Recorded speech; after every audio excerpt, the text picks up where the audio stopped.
We're all gassed up, road sodas are aplenty, and the playlist is locked and loaded.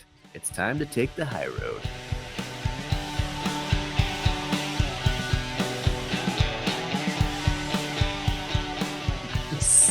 Dude, you should change it every episode. That's a lot of work for me, but that's probably what I'm going to do. We got our dildos packed. We got our hot chocolate, and we're ready to hit the road. Buckle up, because we're taking the hitting the road with Jake. I fixed it, and I said, buckle up. Oh wait, I got something. We're gonna take a break for a second. Hold on. This is painful. No, it's not. I love it. Can you hear me slurping? Sorry, listeners, if you hear this. You know what? I'm not sorry. I'm tired of being sorry. Deal with it. Either listen to me. Can you see me? I was just apologizing to the audience in case you used that section.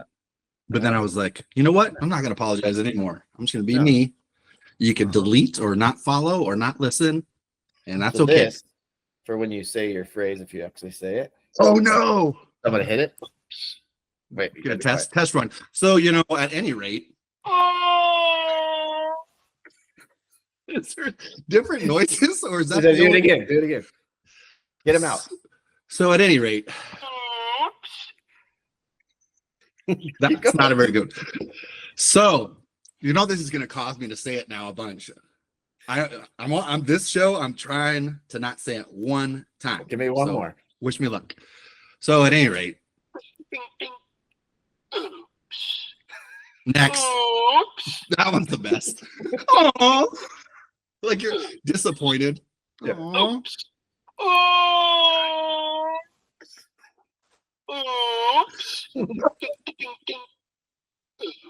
Actually, we could do all three of them. I hope they don't have to. That's the oops grenade. Okay. All four.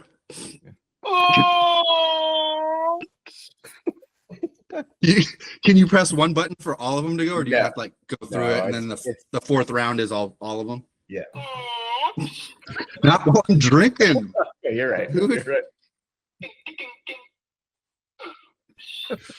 If I have to clean my screen because I spit coffee all over my camera, it's gonna just prolong the show longer than you want. Well, I mean, I already did the intro, obviously. Yeah, but it wasn't that good. Did you want like a voice, or should I just do my normal voice? Whatever you feel like for the day. We're all gassed up, road sodas aplenty, and the playlists are locked and loaded. It's time to take the high road. Is that better? That's great. I loved it. All right, so apparently we kind of glossed over a bit of our history. We didn't really. I think we just assumed that people knew who we are, and yes, I mean, wouldn't a narcissist think that people know who they are? So, we didn't catch everybody up on how we know each other and how long our relationship has lasted, especially like people that via the military and people that you've met throughout your career. They don't really know who I am, and I don't want them to know who I am now, honestly. I wouldn't either. I would avoid at all costs. Yeah. So maybe we'll this first segment we'll just kind of go over why we love each other. Well, let's pump the brakes. Let's baby steps we'll build up to that. Okay. Right. Hetero life mates. So me and James were talking earlier this week, and we want to try and think about cool stuff on segments and stuff that can be relatable, and maybe not just only a few people know, but that's going to happen too, because we do have different circles and different references. I think Doug had one when we did hit the interview in the beginning, and I wasn't sure what it was, but that's okay. I've been missing for 24 years, only seen Doug 2 or 3 times in the last 24 years. So, all right, James. So I'm sure the listeners wonder why you would even want to put yourself through this or do this with me. I myself wonder why. I bet every day, but we're going to keep going until you quit. Okay. Are you okay with that? I didn't know that was an option. Oh, quitting is always an option. I wouldn't recommend it because I think you're going to miss out on some really good times. All right. All right. So, yes, James kind of mentioned I have a lot of friends that I've been made over the years in the military and various duty stations, and they live all over the U.S. now. And Last year I went and visited him, a lot of people, and just did a couple road trips to Florida and to California, and got to see a lot of military friends. And then also on this time, I got to see some more high school friends, which I hadn't seen in even longer than some of my military friends. But James is one friend that I've always kept in touch with, and well, not always. We had a couple years where we were both pretty bad about staying in touch, but we still stayed friends. And so we want to kind of give my military friends and maybe anyone who doesn't know James a little background about our friendship and why we're still even working with each other. I wouldn't even say working. This is more having a good time, huh? Right. Well, all right. First question you might be asking yourself. Well, those are the questions that I thought maybe someone would want to ask. I'm not going to ask myself. You're literally going to ask me them, I think. No, I literally just give me a second. I'm keep thinking I have the notes in my book. Hey, and that literally get your together. Okay. You're right. You know, when you're right, you're right. All right. So our friendship and our background. I got 5 questions for James just to see his responses. I only let him know about one of them, so you got to think and try and be as witty as possible. Sometimes it takes some work. Sometimes it's right from the hip and nails it every time. All right. First question, Bootsy. You ready? Mm-hmm. Yeah, I'm ready. It's nothing that amazing.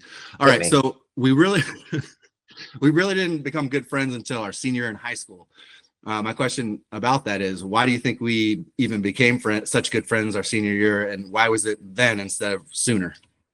Well, I didn't like you before that. Oh, okay. I'm still on the fence. To be honest. Case in point.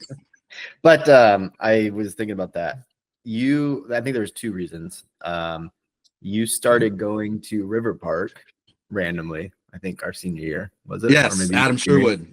Sherwood started taking me. Started going to like the youth group that I had been going to since 8th grade, and actually where I met my wife. That was one reason. So we started seeing you more. And then the second reason was we were dating girls who were like really close friends. Okay. And so I think we were spending a lot of time with them, with one another. The boyfriends stuck with each other. Yeah. That didn't sound right. You know what I mean? Yeah, I think those are 2 actually probably the biggest reasons that we became friends. That's pretty good.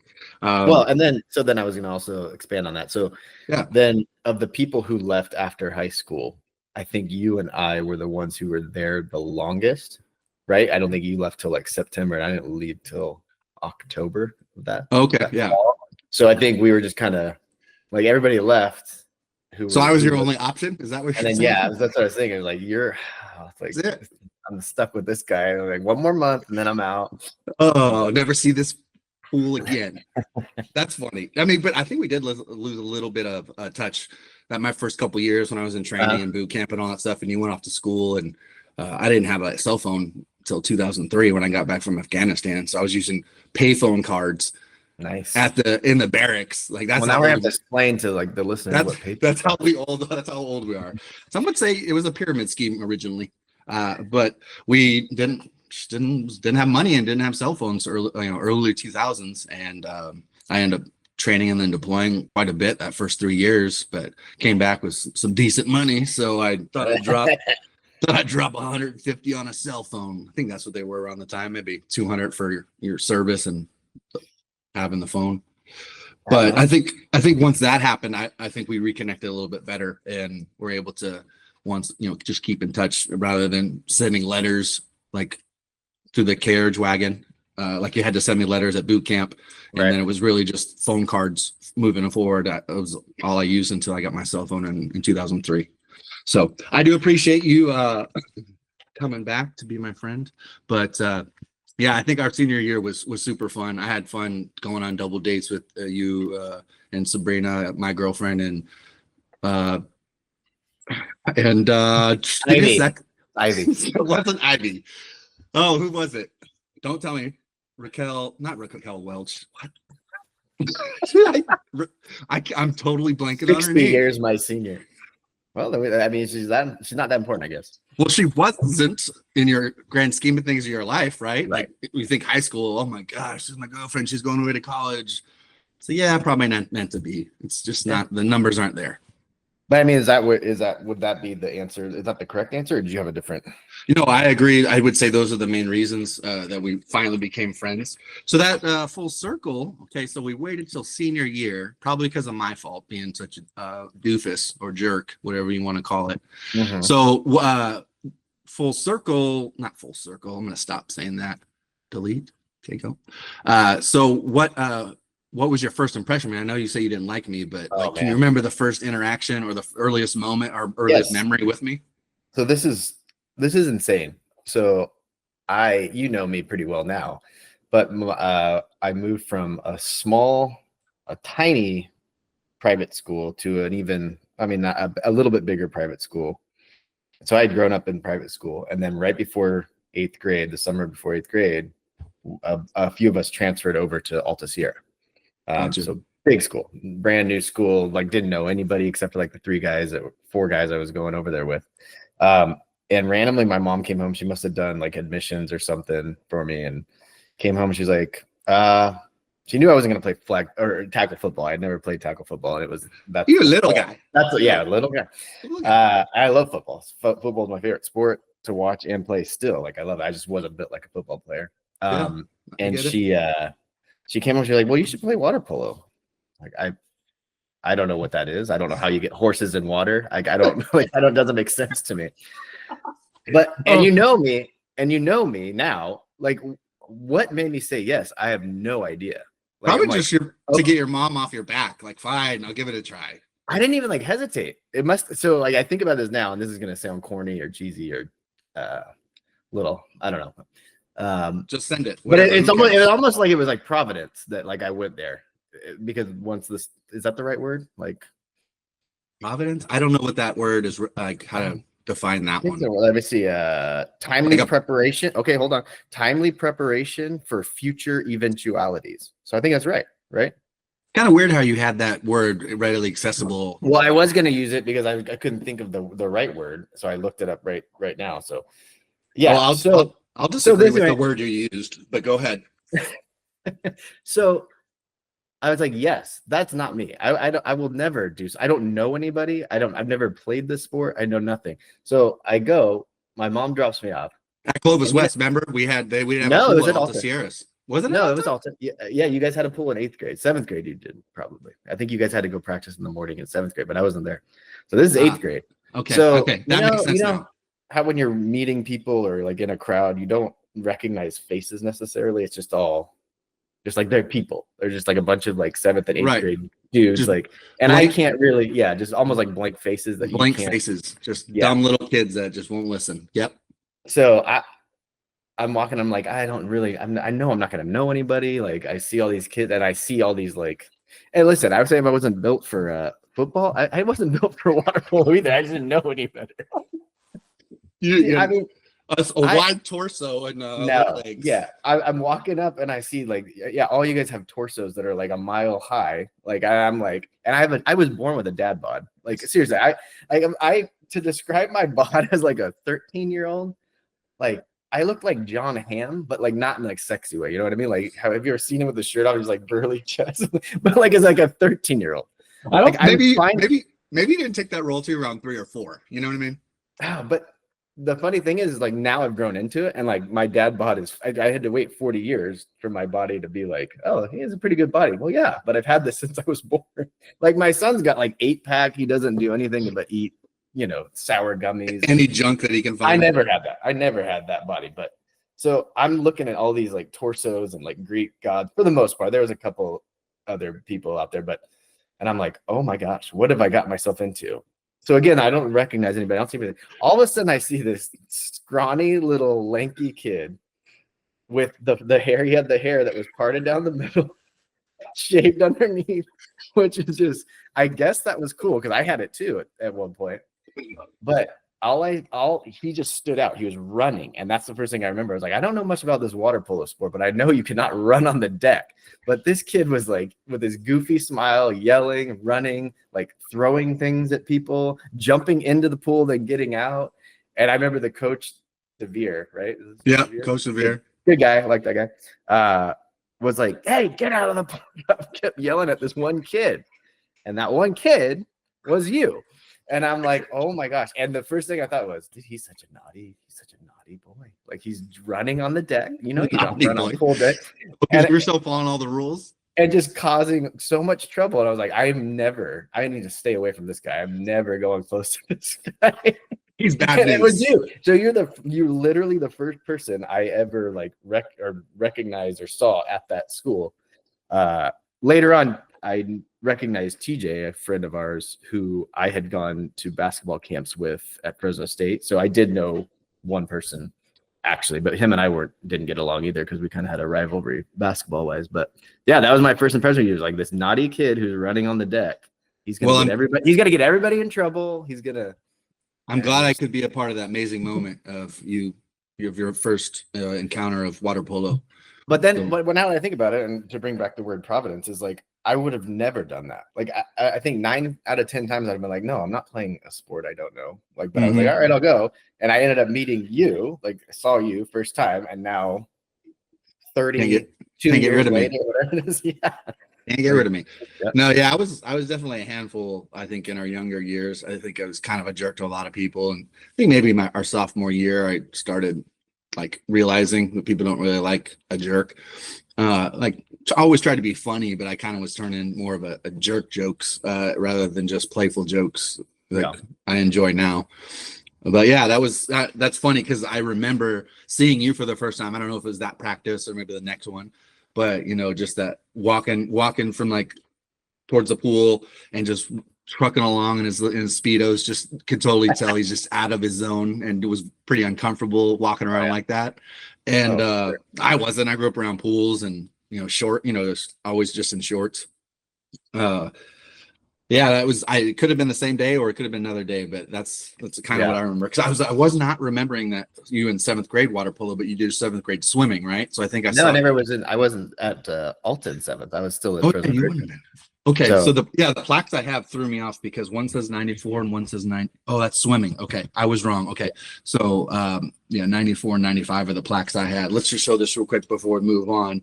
All right, we got some water polo photo right there. It's a plaque of the Alta Sierra Bruins 1994 8th grade water polo CVAL co-champs. That's right, we tied. League record 4 and 2. Wow, those are some big numbers.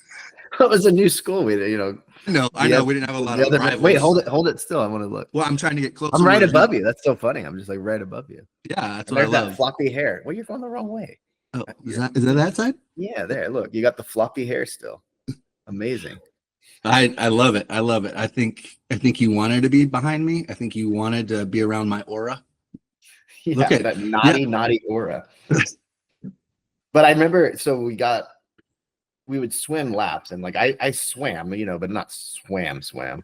And after swimming so many laps, you had to get out of the pool, and it was like way here.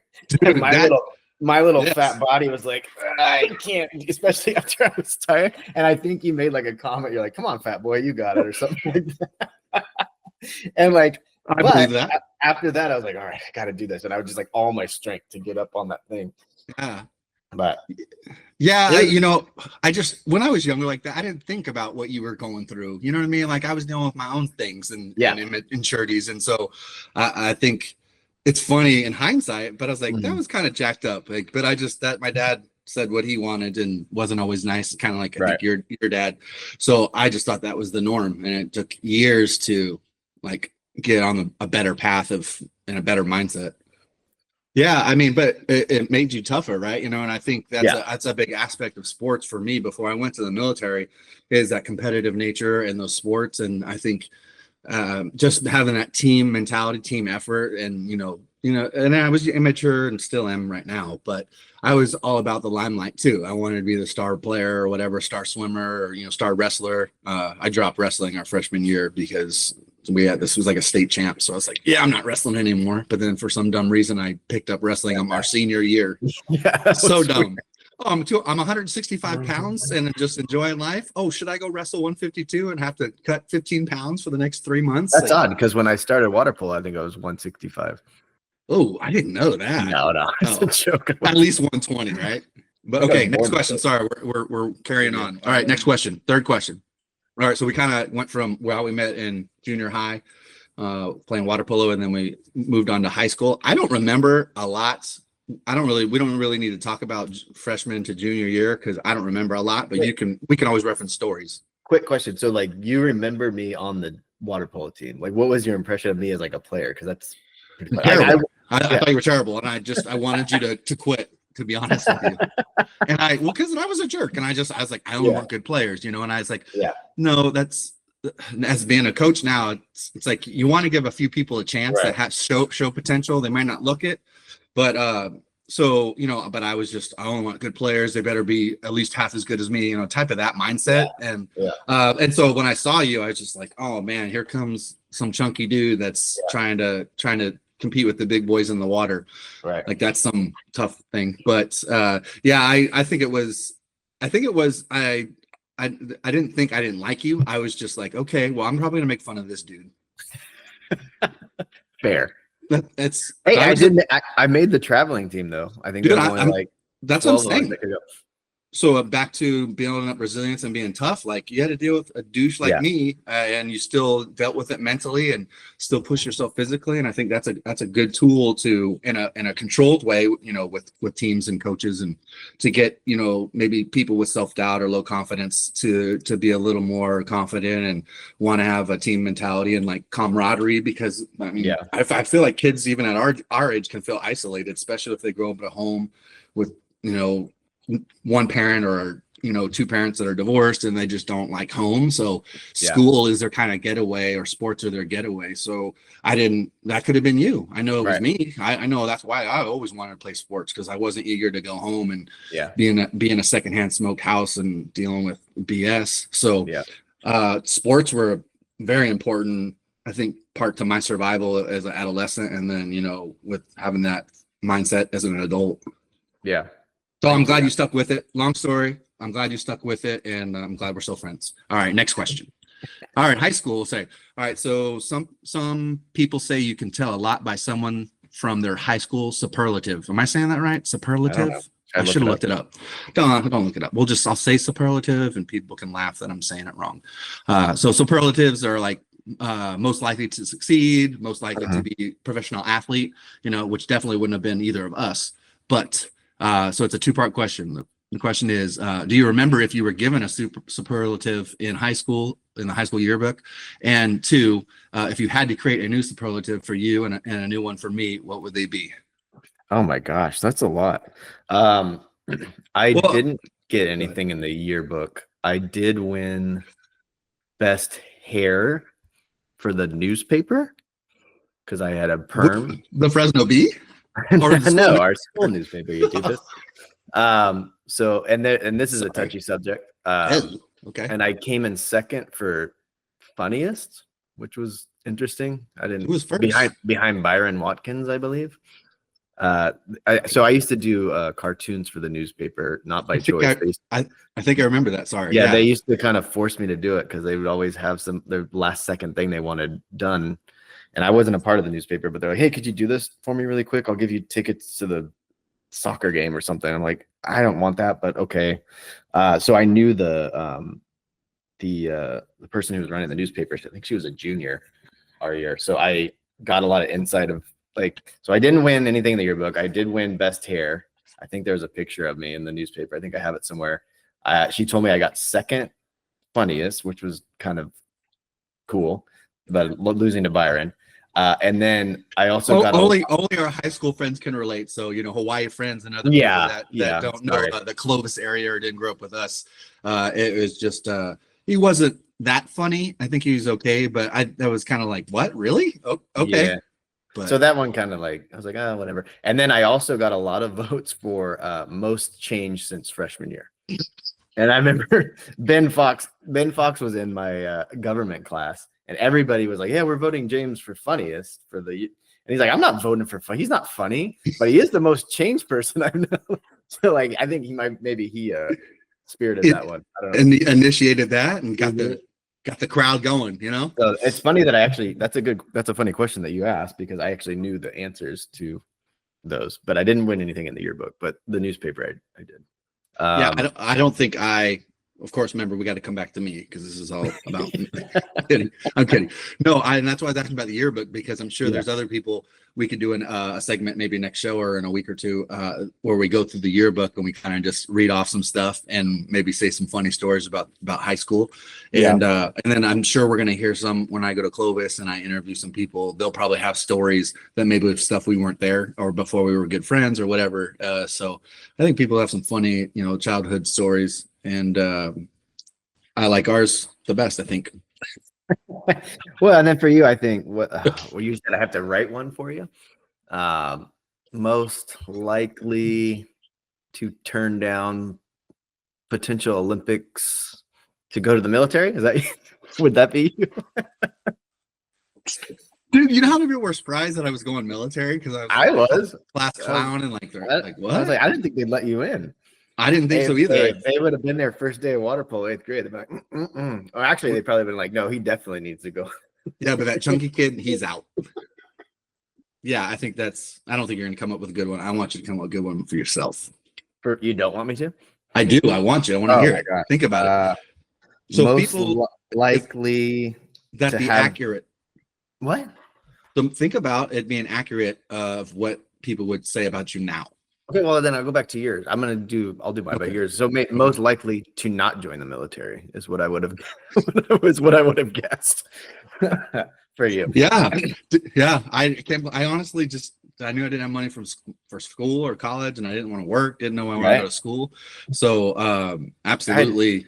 Two really close friends, you and Gerald, and both of you guys joined the military. And I was like, those are the furthest. Like those two guys, I would never choices. Oh, they're on the wrong side of the spectrum.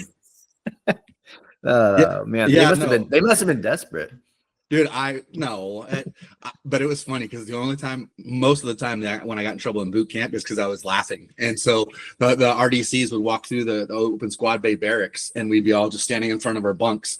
And I'd be, as they were coming, I would be like trying to make faces at the guy across from me and just try and like wink at him and try and get him to laugh. So the RDC would yell at him. Yeah. And I got caught a couple times. They're like, "Oh, you think that's funny, rot shit?" I was like, "Rot shit?" I was like, "It's rot sulk." Drop. And then, dude, I would just get push-ups and push-ups. But I mean, we did it in water polo, we did it wrestling. You know what I mean? Push-ups weren't a big deal. I hated running even back then, so that sucked, running in the cold.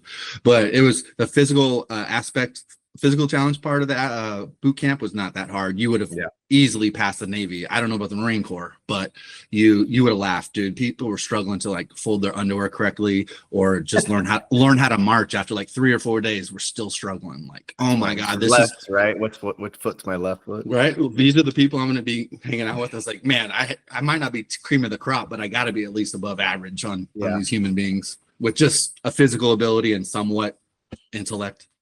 It's funny. But okay, so your superlative. Man, you put me on the spot. We can circle back. Most likely to have too many hobbies but not be great at any of them. How's that one? Is that a good one? The Bing, dude, you nailed it. Yeah, I know. All right. Well, and I've actually been talking to a couple of my military friends about you prior to this because they were asking. And better not been. It was just all good things I was saying about you. You should have seen his body as a 13-year-old. It was weird.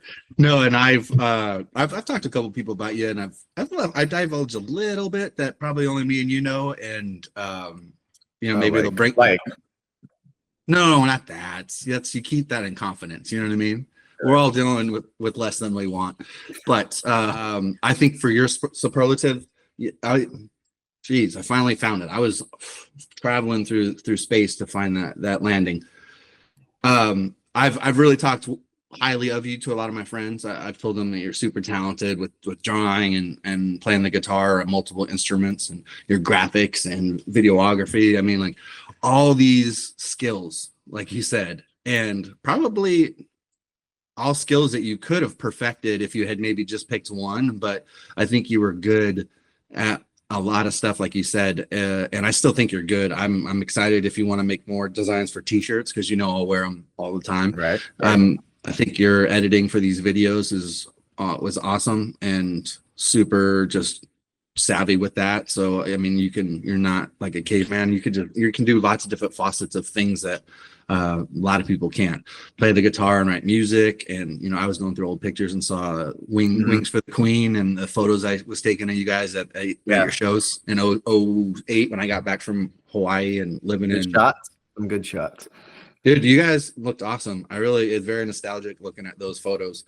So yeah, what was that? Oh, and you can draw. Amazing artist with your illustrations. I feel like I was thinking of 4 things: artist, music, videography. Can you surf? No, I mean, no. Remember what was it said? Like thinking when we were younger, when you were visiting. Yeah, there's 3 things. The 3 things. Those are the only things you need. You'll get any girls if you have these 3 things. I guarantee it. Can play the guitar, can surf, and I can't remember the third one. Surf, play guitar. Oh, have a big wiener. That was the third one, right?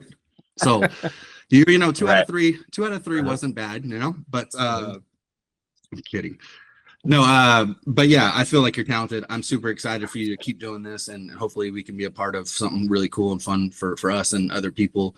And I'm excited more for you right now than me, because just seeing you, the salvaging you can do with our stuff and this train wreck, like that you call life.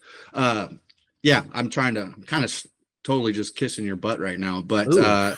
not literally. Say less. Right, say less. So, all right, next 4th question. All right. So we got, I guess we gotta hurry through this. Yeah, we gotta hurry real quick. Okay. 4th question. All right, so we've had a lot of fun, hilarious moments together over the years. What's one moment you can think of that still makes you smile or laugh to this day? I thought about this because this is the one that you kind of front loaded me on.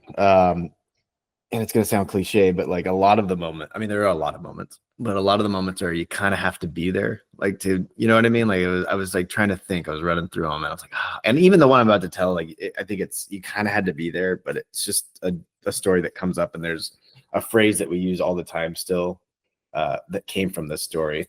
And this would have been like 09, 2010 maybe. And for some reason we were down in Huntington, I believe. And I don't think it was St. Patrick's Day, but something was going on where everybody was drinking like outside. Do you remember that? Like I think like people had beer, and it wasn't 4th of July, and I don't think it was St. Patrick's Day, but for some reason, I don't know, maybe like a Memorial Day or something. I don't know. It could have been Memorial Day. People were walking around with beer, and it wasn't a big deal. Like down Main Street, Huntington, like it happens, or around Main Street. So we're drinking, and all of a sudden we're like, let's go to Newport. And I don't know why. I think it was Newport. Like I don't know Newport. It's not that close. Like it's not the quickest trip. So like, all right. So I think we piled into 2 cars, and I was a DD that day, and Jake got into his mood, like one of his moods. Like he didn't want to go. Like, are you familiar with these moods? I know where you're going with this one. Yeah, sometimes we get drunk and be in a bad mood when I started drinking, and it didn't get better. So yeah, I get it. So he was like, "I'm not. What are we doing? Why are we doing this?" But he was stuck with us, and all of us wanted to go to Newport. I don't know why. It sounds like a terrible idea. So we jump in the car. Like I said, I think I was the DD, so I hadn't been drinking that much. And he gets in with an open container. Now, I don't know how much I road sodas. Come on, hey bro, road sodas. Yeah, so to be fair, he wasn't drinking in the car, and I wasn't drinking, and my first thought was like, no, you're not taking that. But then I saw the mood that he was in, and I was like, I'm just gonna let this one slide. And you put it on the side, like you were not in the middle where the you know what I'm saying, like the cup holder, but on the side cup holder, you just kind of sat there like whole way, and it probably took us an hour to get down. Like it was just ridiculous. I don't know why we did it. Maybe there's a party that we were supposed to go to. Do you remember? I don't remember. I don't. So we get there, and parking's like a disaster, and we're walking down the street, and Jake grabs the beer out, and then I don't even know if you were drinking it anymore, but you're just carrying it, and we're walking, and I think I was behind you. I was like, all right, I'm not gonna walk with him. I don't want to instigate anything, because everybody else will be quiet, and I'll sometimes poke the bear, and I'm like, oh, I'm not gonna do it this time. And all of a sudden I see 2 police bike cops coming over, and one's way ahead of the other one, and the other was he whizzes by us, and in my mind I was like, oh my gosh, like, and I don't know if you were not paying attention or you just didn't care, and I kind of like stood in front of you so that they wouldn't see the open container, because by this time nobody was I mean, we were just on the street by ourselves, I think, maybe a handful of people. But it was empty. So it's just like, I literally was trying, I didn't want to just throw it in someone's yard. I was just trying for a trash can. Yeah. So anyway, the second cop kind of does like a double take and looks at him and he's like, whoa, whoa. And he does this weird, awkward U-turn on a bike. And he's like, hey, sir, hey. And I know he's trying to get Jake's attention, and I know why he's trying to get Jake's. But Jake, I don't know if you heard him or you just refused. I heard him. I was definitely playing deaf. Okay, just kept walking. And so I'm like, oh my gosh, what's going on? He's like, hey, sir, you, hey, with the can. And you're like, what? You turn around, you're like, what? And he's like, why don't you what do you got there? He's like, you're like, a can? Like, what? It's like, well, he's like, all right, why don't you take a seat? You're like, no, I'm not gonna take a seat. I'm like, oh my goodness, I'm gonna watch Jake get tased today. And you're like, no, I don't want to. And he's like, confused. Like, and he wasn't the most intimidating bike cop that I've seen. Yeah. The shorts kind of downplayed his toughness. Yeah, he looked like Lieutenant Dangle from Reno 911. Yeah, but I probably was a little inebriated and wasn't making the best decisions, unfortunately. Right. And you kind of just told him no. And then by this time, the second cop was like, or the first one that had passed us had come back around, and there was a little bit of a verbal confrontation between you. He's like, no, you need to sit down. You're like, no, I'm not going to. Like, and I was like, oh my goodness, like we're gonna have to, bail you out of county jail or something. And he gave you like a speech or something, and finally, I think I said it was like he's just found that he's not gonna he's throwing it away. Like nobody else has any drinks. Like and he kind of looked at me, and then he said something to you, and your response to all of it, once the second cop came over and we're trying to get you to sit down, you're like, hey, listen, I don't even want to be out right now. And it worked. It worked. They legitimately were like, all right, well, just go throw it away, and took off. And so ever since then, anytime like I'm feeling like I don't want to do something, like, and this goes for like me, my wife. So if you're like go out to dinner or go to an event, and we're just not feeling it, it's like, hey, I don't even want to be out right now. But I guess like you could try that with police officers. You get pulled over or something, like, hey, I don't want to be out right now. You don't understand. I don't want to be out right now. Oh, so I can't believe it. I got through that. That was probably one of my dumbest interactions with the second dumbest with a law enforcement, but third, maybe third. But that was it. It was only 3 times I interacted with cops. Never ended in an arrest. Okay. All right, there you go. So we'll talk about maybe number 2 and number 3. Yeah. That's the funny story that I like to tell. And part of you had to be there because the tension between the two, you and the cop, and then the second cop kind of coming over like, why is my partner arguing with this guy and not like arresting him? Or like they like looked at each other like, oh shit, what should we do? Because I don't know if we want to take down this dude. Yeah, they looked at each other like, he doesn't want to be out. He says he doesn't. I think we should let him go, so we can get out of here. His friends seem scared of him too. I don't know. Oh my goodness. So that's one of my favorite stories. That's awesome. I know we joke about it a couple times throughout the years, but that's funny how you use it when you're out with Lori or a friend. And all right, last question. All right, we got 2 minutes. I got 2 minutes to answer. 2 minutes to answer. You better be quick. All right, this one you can take a second, and I can keep talking to the audience. Last question. James, why are we even still friends? Take a moment. I've talked to my therapist about this quite a bit lately. You talked to who? My therapist. Oh, okay. What is George therapist? That's what I said. Okay, you talked to George about me? Yeah. Water polo buddy. You know what it is, and I've said this to people because I do say I think when people first meet you, you're very like abrasive, or can be, or just like, what? Like I can't get a grasp of who you are and like who. But I think that you're one of the most loyal people I've ever been around, and I think that in like a lot of relationships, this is going to sound so. I guess we can use the word gay now because I'm what? Cheesy, maybe? Yeah, but like I think you have to put effort into relationships, and oddly enough, like you said, there were times where we didn't communicate, but like even when you're overseas or whatever, we'd try to make it work. So you have to put in work, and so like I think put in work, we enjoy similar things that we'll get to even later in this podcast. And just the loyalty between one another, like that, even if we don't talk to each other for a while, we know that at some point we're going to reconnect. I don't know. That was, you put me on the spot there, but that's kind of what I can come up with. Okay. I appreciate it. No, I mean, and we've talked about this. I probably talked too much about it, but I guess in hindsight, the relationships that I did maintain were, I think, really good ones, and I'm super happy that you stuck around. But yeah, no, all I was just to respond to you, like, yeah, I mean, I think that's probably the best reason, if not second best. We talked enough. We have too much as it is. So Yeah. All right. All right, man. Bye. Bye.